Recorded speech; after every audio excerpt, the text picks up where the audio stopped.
Hello friends, எல்லோரும் எப்படி இருக்கீங்க? இன்றைக்கி என்ன சமையல், எப்படி நாள் போச்சுன்னு வாங்க பார்க்கலாம். பச்சை பயிறு ஊற வச்சுருந்தேன். ஊற வச்சுட்டு வேக வைக்கும்போது ரொம்ப சீக்கிரமாக 5 நிமிஷம் கூட ஆகும் வேகிறதுக்கு. தாளித்து விடும்போது நல்ல டேஸ்ட்டாக இருக்கும். ஸ்நாக்ஸுக்கு டெய்லி ஒரு சுண்டல் அந்த மாதிரி தான் கொடுப்பேன். அப்படியே இன்றைக்கி பச்சை பயிறு சுண்டல், அப்புறம் சக்கரவள்ளி கிழங்கு.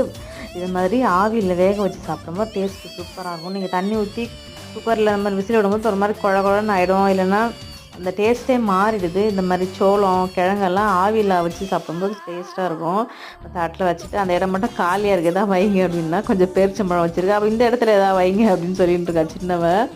காலையில் இந்த இட்லி தோசை எல்லாம் கொடுத்தா அதுங்க சரியாகவே சாப்பிட்றதில்லைங்க அந்த பசங்க. அதனால் இந்த மாதிரி கொடுக்குறது சூப்பராக அழகாக சாப்பிட்டு போகிறாங்க. ஹெல்த்தி ஃபுட்டும் நம்ம காலையில் கொடுத்த மாதிரி இருக்கும்.